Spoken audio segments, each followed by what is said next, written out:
I got to call you back. Yep. Yep. I can't talk about that right now. I got to get over here, and I'm hearing music, and I got to find out what's going on because the guys were supposed to get us set up for this unboxing. We've been in the hunt for a particular machine for a customer, and it just arrived. So, okay, yep, talk to you later. Yes, I'll call you back, I promise. Okay, bye. It's kind of a mellow tune. What's going on over here? Let's get some lights on.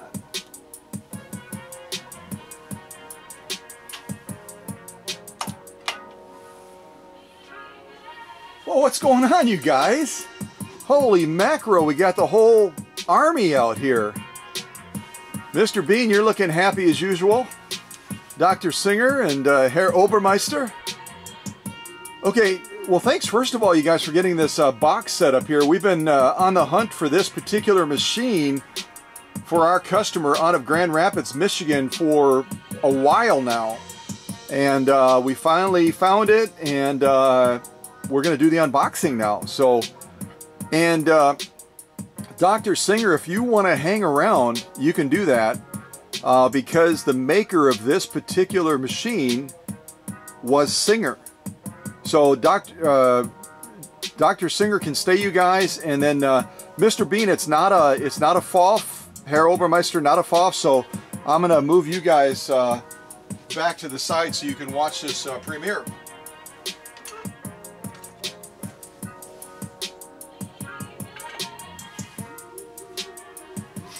Dr. Singer, I'll just move you right over here so you're safe. Yes, I know you're not a baby. You've said that before. I know you're not a baby. But I still, I still have to take care of you, right? Like this fly that's coming into view right now. I'm going to take care of this fly too. Ha-ha! I might have got him, I have no idea. Flies are not welcome at premieres, I'm sorry to say. Okay, so let's go back over to this box, and we will launch into this. And I'll give you a little bit of background first. Okay, first of all, that song that we just played is Flight to Tunisia. Tunisia. And the next one is called The High Line. The High Line. Let's see what this sounds like. Okay, so a little bit of background on this particular box that was just delivered on the 28th. And started chatting with a wonderful lady by the name of Roz Sullivan, out of the great state of Michigan. And she's got quite a history with vintage machines. It's pretty cool. But we started chatting back in July, and she put me on a mission to find this particular machine. And it wasn't easy, I'm telling you that right now. Finally tracked it down in Fort Wayne, Indiana, and had it purchased it on behalf of the customer once I went through my vetting process, 80 plus questions, and then had it shipped up here to the workshop. So that's what we're going to be unboxing today, is this mystery Singer sewing machine that Dr. Singer is, I think, equally excited to see. So a little bit of a history on Roz. Well, going back a ways, she inherited her mother-in-law's featherweight 221 on April 10th, 1940. And has not used it since 1960s. She recently started using Maggie, which is a featherweight named in honor of Roz's husband's grandmother. And this grandmother has quite an interesting story as well. She apparently had 5 sons in World War II, and the way she occupied herself to keep her mind off of the welfare of her boys is she quilted pretty much every night, late into the night, during the war. And the machine that we're going to unbox today, that Roz sent me on a mission to find, has already been named. The name of this machine is going to be Florenzia. Florenzia. For Roz's beloved grandma that started her on the creative path when Roz was only 6 years old. So, a lot of incredible family history there where Roz has been surrounded by creative folks that have inspired her to take the path that she has now, which is leading us to the path of this unboxing. So, woohoo! Pretty crazy, huh? It's amazing how all those pieces come together. They just come together at the right time. They really do. So, the next song I'm going to put on is going to be Soul Searching. And what an appropriate title considering that the roots of the machines that Roz has the privilege of touching that continue to spark that creative path reach decades back. Decades back because of, you know, the Featherweight 221 that was, that she inherited back in 1940. And then this recent machine, Magi. And now this machine, Florenzia. So, it's Soul Searching time. That's the name of this next song.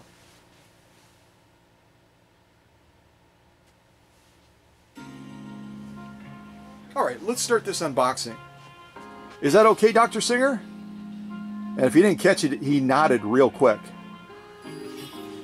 All right.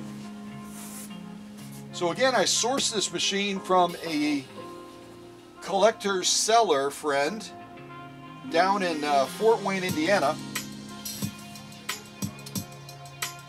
His first name is Victor. I haven't done much business with him. And looks like he picked a sturdy box. I kind of told him I was going to do this unboxing and I didn't want to have to criticize his choice of boxes, so he must have been listening. All right, let's cut this open and I'm going to, feels like we're pretty tight across the top. So I'm going to go ahead and carefully set my blade much shorter so we can open this top up without potentially damaging something underneath.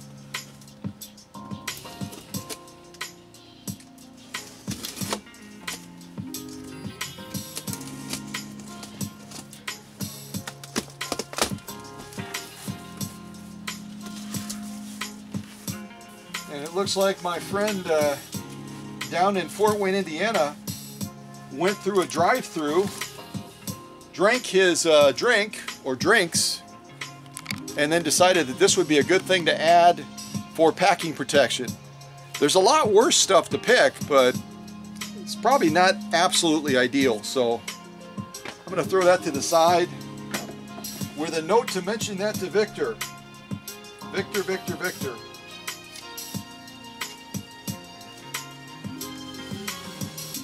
Again, I haven't done a lot of business with Victor down in Indiana. And depending on what we find, I might not be doing business with him again, but we'll see.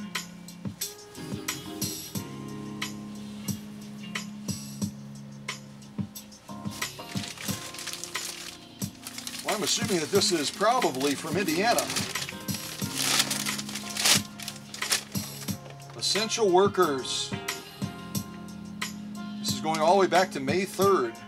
Have we been in the pandemic that long? I guess we have, haven't we? Fort Wayne postal worker Scott Stockert delivers mail in the Jacobs Creek edition. Way to go, Scott. The mail has to continue to be delivered. Definitely. Yeah, this is from Fort Wayne, this particular newspaper. All right, let me get all of this out of the way. I actually came prepared for packing peanuts, but it doesn't look like Victor used any in packing Florenzia.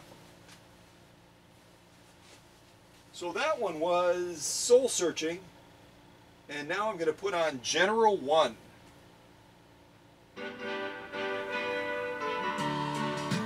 Which has a little calypso feel to it, doesn't it?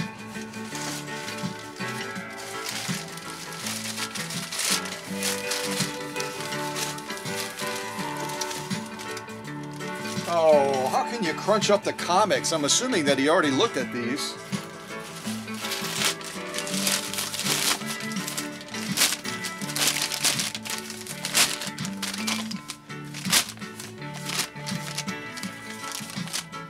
crankshaft.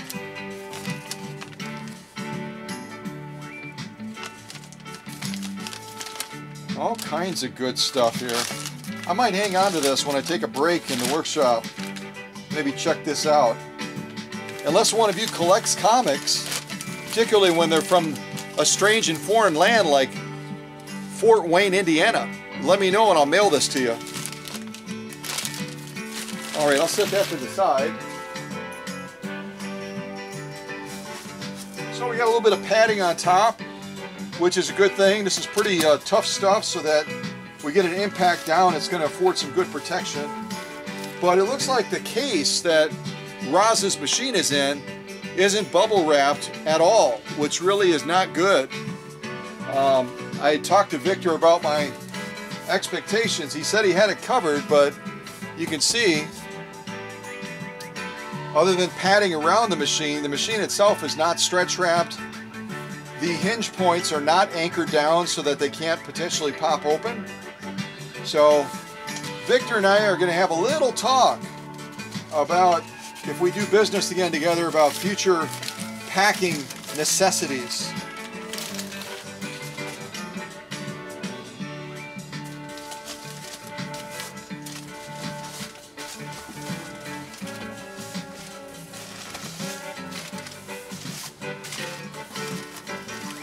I can tell Victor likes going to McDonald's. There's another one of those cup holder things down here.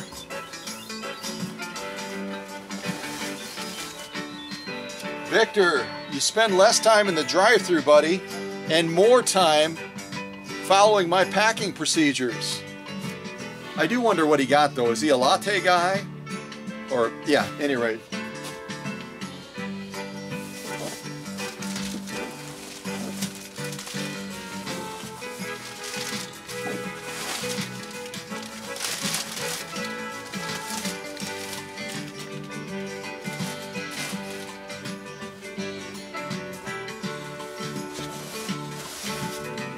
Holy cow, Victor.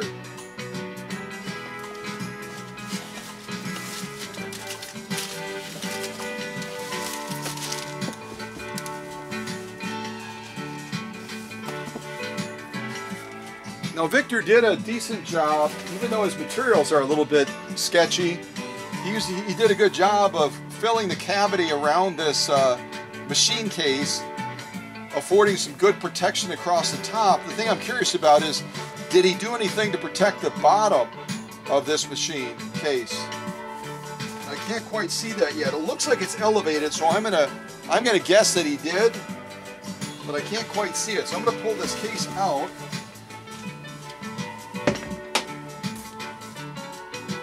And yes, he did. More trips to McDonald's.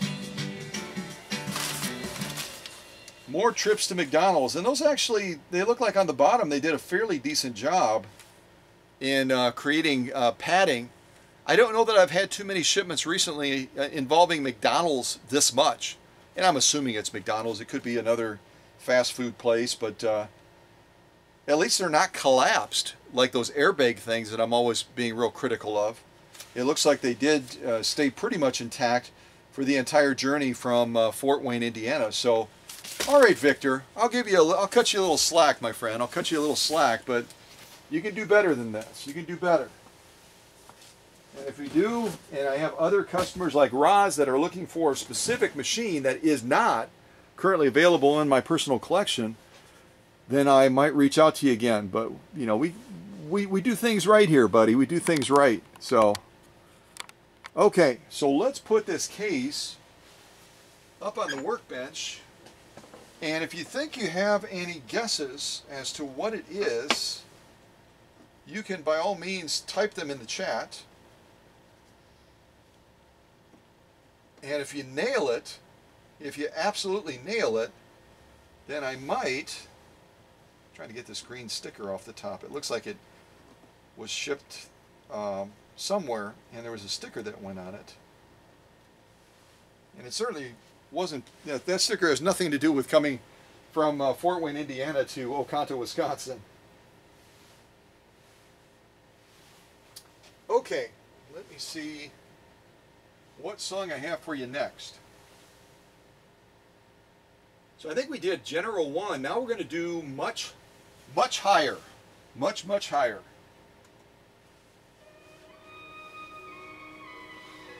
So take a little bit and kind of examine this this case from what you can see in the shot. And I'm not looking at the chat, but if you want to go ahead and type some guesses in. If Roz is at this premiere and she wants to field guesses as to what's in this case, she can by all means do that. Just make yourself known, Roz, and I will turn the reins over to you as far as fielding guesses that folks might have. Dr. Singer has a little smirk on his face, kind of like he thinks he knows what's in this case already, and I wouldn't be surprised. I would not be surprised at all, because he is one smart cookie.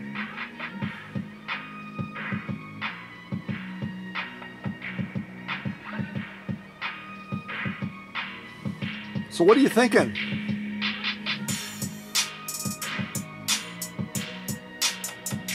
And again, even before we unveil this machine, remember this is in its raw state. This particular machine model that Roz sent us on a mission to find for her is about as scarce can be. It took a lot of tracking down. I checked from coast to coast and could not find one that I felt was suitable for a restoration, and finally found this one down in Fort Wayne, Indiana. So just remember, it hasn't been touched by Dr. Singer, myself, or Mr. Bean, or Herr Obermeister. It's in its raw state. So if it looks a little bit of rougher, if it looks on the rougher side, no fear, we will get it right before we send it out to Roz in the great state of Michigan. All right, I've given you enough time to get your guesses typed into the chat if you want to venture a guess. So let's see what we see. But first of all, I'm going to pop over to my computer real quick. And I don't always have the privilege of introducing a future owner of a machine that I'm unboxing. But Roz was kind enough to send me a pic of herself, and I want to share that with you. And Dr. Singer, just in advance, I don't want to hear any whistles from you. Mr. Bean, no whistling, okay? None of this, okay? She's a customer. Respect. All right? So this is Roz. And as she was sharing different information about, all the history that I just shared with you earlier, I thought that she said this picture was of her grandmother. And I said, wow, what a looker. And kind of in, how do you laugh in text or chuckle or giggle or whatever? But she kind of did that in the text note through Messenger. And she says, no, that's me. So, but she's a beautiful lady. And we're going to have a lot of fun getting this machine ready for her. Once we figure out what the machine is, that is. So, all right, a little bit more music on, and we will open this case, and if Victor's packing is like the rest of his packing, there's probably nothing inside of there other than the machine. All right, the next one, you can interpret what you want from the title, because I certainly, yeah. It's called the Fur Parade. I'm not making it up. Maybe it's like a group of woodland animals or something, woodland creatures. Here we go.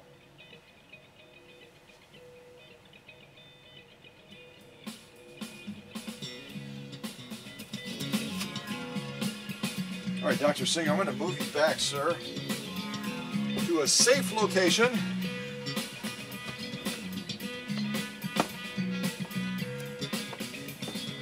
All right, Victor, you caught me off guard, buddy. I was just saying you probably didn't do much in the way of packing aside because the rest of the packing was kind of sketchy, but you did pad the machine well. Now, do all of you recognize what kind of case this is? If I kind of close it again. It's a trapezoid case, an original trapezoid case. They're fairly hard to get a hold of, especially with the hinges intact and everything. And it obviously needs some cleanup. It's kind of dirty across the top, but trapezoid cases were used almost exclusively with the slant-o-matic machines. There's a huge hint. A huge hint! So they were used almost exclusively with the slant-o-matic machines. And you all remember what the slant-o-matic machine options are, right? You remember?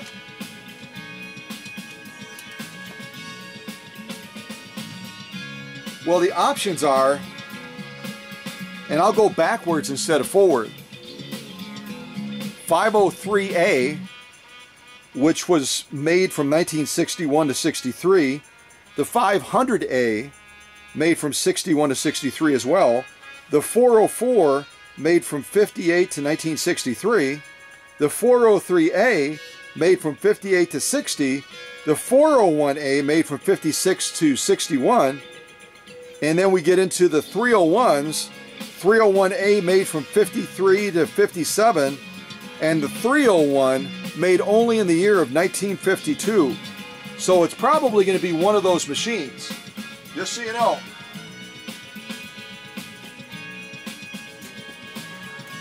All right, here we go.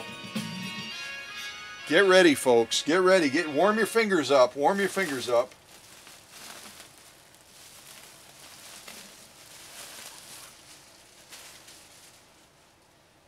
And I'm not looking at the chat, so I don't know if you're typing something or not.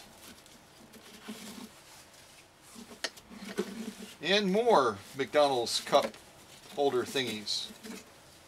Victor, if you have any teeth left at all, it's going to be, ooh, auto closing. That's kind of cool. It's going to be a miracle if you have any teeth left, because you're probably drinking those carbonated sugar drinks, right? All right, let me slide this machine out.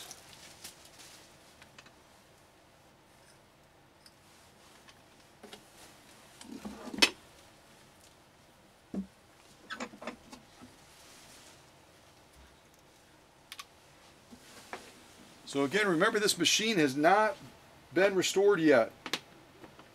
It hasn't gotten beautified. And Roz and I didn't really talk about, is she real persnickety about wanting to have a perfect machine? Or is she wanting to kind of see the, kind of like maybe the featherweights that she has at home that belong to her mother-in-law, if I understood that correctly, and then her grandmother as well. Those battle scars really tell the story of how the machine was loved and used. So I don't know if Roz is wired like that or not. But the difficulty right now in finding a 301 or a 301A that's black with a long bed is virtually impossible. Again, I searched from coast to coast, and finally found this machine down in Fort Wayne, Indiana. And it's going to need some TLC, no doubt about that. But at the same time, it's got the baseline of what I'm looking for and what Roz is looking for as far as a big sister to the featherweights that she has already in her collection. So this 301A is going to be a project that'll probably hit the workbench, well, not for a while. I just have to be honest. It's not going to hit the workbench for a while, and because it's going to probably involve some paint restorative work, decal restorative work, it's going to take even longer than it normally would. But Roz said she's not in a hurry. She's willing to wait for perfection, or for, you know, basically the type of work that she's accustomed to seeing coming out of this workshop. I don't know that anything is absolutely perfect, but I definitely try hard. So this is officially named already. Do you remember the name that Roz gave this machine in honor of her beloved grandma, that started her on the creative path when Roz was only 6 years old? Do you remember? Florenzia. Florenzia. And I'm not going to grade your tests on a curve. If you miss that answer, then you missed it. I'm sorry. So this machine in front of you is going to go through a very, very extensive process of restoration, from paint to decals. It's going to receive all kinds of attention mechanically, electrically, etc. And she is going to eventually end up at the finish line looking absolutely spectacular and befitting of her name, Florenzia, which is just a beautiful name, isn't it? So the hunt is over, Roz, finally, as I did track down this long bed 301A, and am very excited about being able to eventually get it on the workbench and begin the process of restoring, you know, everything from mechanics to electric to, you know, from bobbin to balance wheel. And obviously there's going to be some paint restoration on this machine as well. I hadn't, based on the pictures that were sent to me from Fort Wayne, Indiana, I had not planned on doing decals, but I'll send some more detailed pictures of Florenzia to Roz and get her feedback on you know, how far we're going to go with this. But she has all the potential that I was hoping for, and it'll be a lot of fun to get her standing tall, looking good, ought to be in Hollywood, because that's what we do here. That's what we do. So thanks for watching this unboxing. As I kind of took you through the process of trying to figure out what in heaven's name was in that mysterious case, surrounded by a field of McDonald's cup holders. How can you go wrong with those? I mean, and they're free. I mean, they're not really free. You have to buy the drink. And at any rate, now I'm kind of feeling like I want to go to McDonald's right now and order a drink and get a cup holder. But I don't know if they're doing that right now during the pandemic. They might not be.